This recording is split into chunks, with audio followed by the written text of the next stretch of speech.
Thank you guys for your patience. We are on time. I think we're still moving in good time. So I give thanks for everyone joining us. I give thanks for the Idrin and the sister and the Rastafari family that stopped by. It gives a great strength to have them come through and bless up the place for us, you know. So yeah, man, moving into this teaching, this sermon that I developed this week.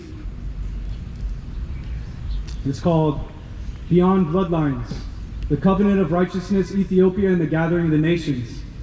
Today we're going to reason about something that affects nearly every people on earth: identity, ancestry, nationhood, covenant, memory, and righteousness. We live in a time where people are desperately searching for roots. Some search through race, nationality, culture, religion, or family history. I understand why. When a people have been scattered, oppressed, colonized, enslaved, misrepresented, disconnected from the history, it is natural to begin asking, who are we? Where do we come from? What happened to our people?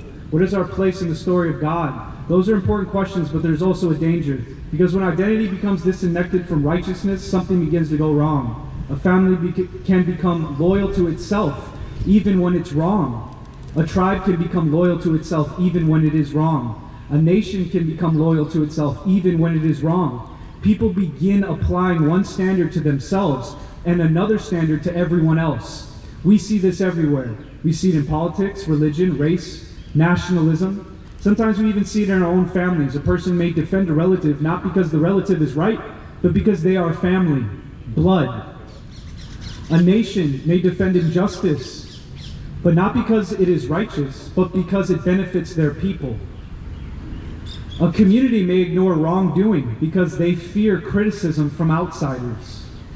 This temptation exists everywhere and anywhere. In Hawaii, in America, in Africa, in Israel, in churches and movements. In every human society, the Bible addresses this problem directly, because from the beginning to the end of Scripture, Scripture teaches that God does not place ancestry above righteousness. God places righteousness above ancestry. And the lesson begins before Israel itself. Long before Moses, before the temple, before the tribes, and before the kingdom. Before the divisions that people argue about today. And it begins with a mysterious figure named Melchizedek. This section, Melchizedek and the covenant before Israel. When most people think about covenant, they immediately think about Abraham. But before Abraham receives blessing, Abraham receives something else. He encounters Melchizedek, king of Salem, king of peace, king of righteousness, priest of the Most High God. According to Ethiopian memory, preserved through generations, Melchizedek is identified as Shem, the son of Noah. Whether every person accepts that tradition or not, it is worth reflecting upon. Because according to that testimony, Abraham is standing before one of his own ancestors. Shem, Melchizedek.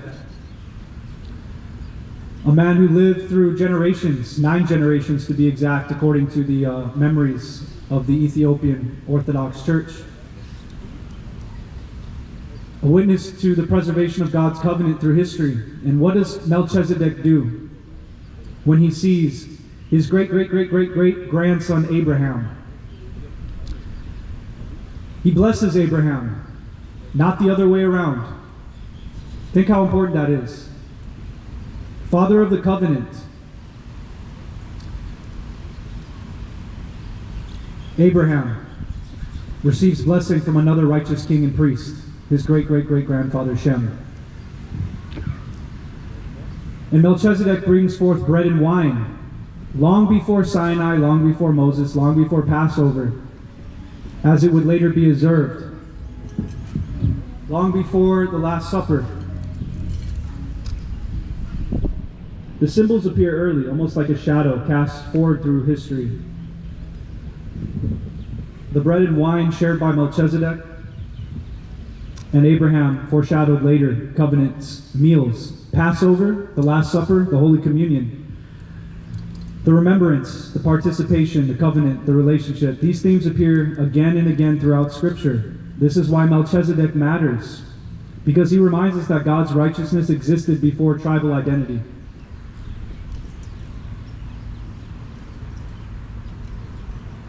before national identity, political identity, and all the divisions that later emerged. The covenant begins with righteousness, not superiority, not pride, not boasting, righteousness.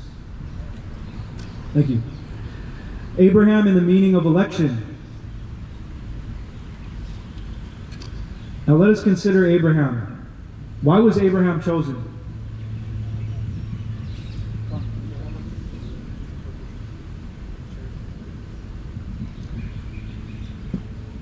Why was Abraham chosen? Was it because Abraham belonged to a superior race?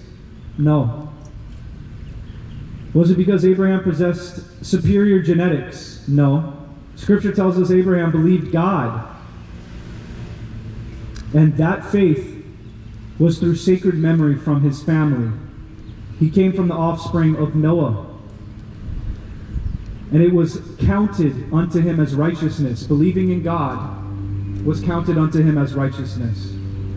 So Abraham believed in God, and that was counted as righteousness. Faith, trust, obedience, relationship, that is the foundation. Yet throughout history, many people have taken covenant and transformed it into something entirely different. Instead of seeing covenant as responsibility, they see it as privilege. Instead of seeing election as service, they see it as superiority. Instead of seeing blessings as something to be shared, they see it as something to be hoarded. The prophets constantly fought against this mindset. Again and again, Israel was reminded. Being chosen does not mean that you can do whatever you want. Being chosen means greater responsibility, greater accountability, greater judgment. This is why the prophets rebuked kings. This is why the prophets rebuked priests. This is why the prophets rebuked the nation itself. God did not excuse injustice simply because someone could trace their ancestry. Righteousness remained the standard. Christ and the expansion of the covenant. When Christ arrives, this pattern becomes even clearer. Many expected a Messiah who would simply elevate one people above others. Instead, Christ repeatedly challenged narrow interpretations. He praised the faith of the Roman centurion. He told the story of the Good Samaritan. And that story should make us uncomfortable because the hero of the story is not the person people expected. The hero is a Samaritan, someone many people that time looked down upon. Yet Christ makes a Samaritan the example of righteousness. Why? Because Christ is teaching a lesson. The question is not, who are your ancestors? The question is, who acted righteously? The same lesson appears when Christ declares that many will come from the east and the west and sit down in the kingdom, while some children of the kingdom are cast out. Think about that. Ancestry alone was not enough. Righteousness still mattered, faithfulness still mattered, obedience and mercy still mattered.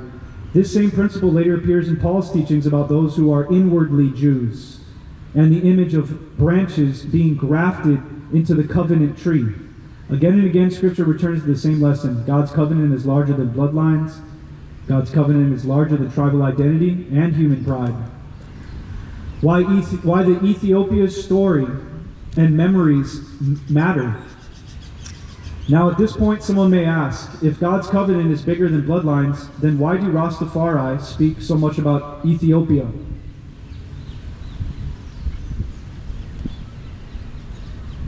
That is a fair question.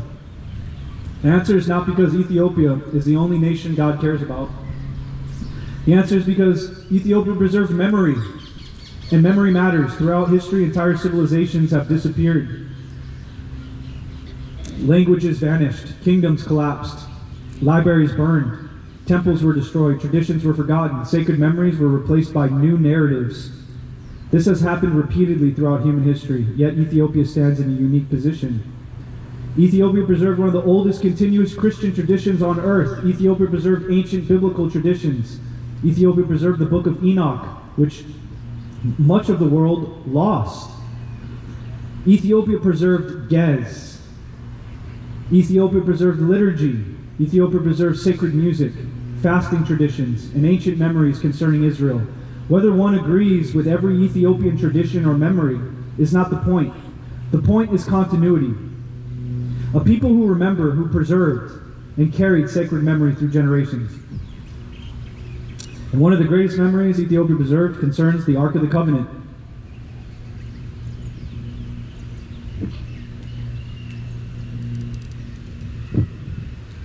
The ark and the presence of God.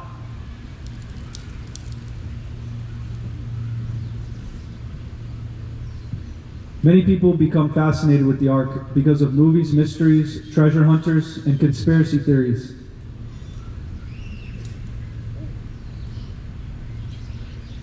But before we ask where the ark is, we should ask what the ark represents. The ark represents the presence of God with his people. It represents covenant, testimony, memory.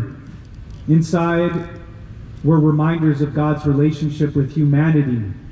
Inside of the ark are the tablets of the law, the broken commandments that Moses smashed after realizing his people went back to idolatry after only a short amount of time where he had left them. The covenant testimony.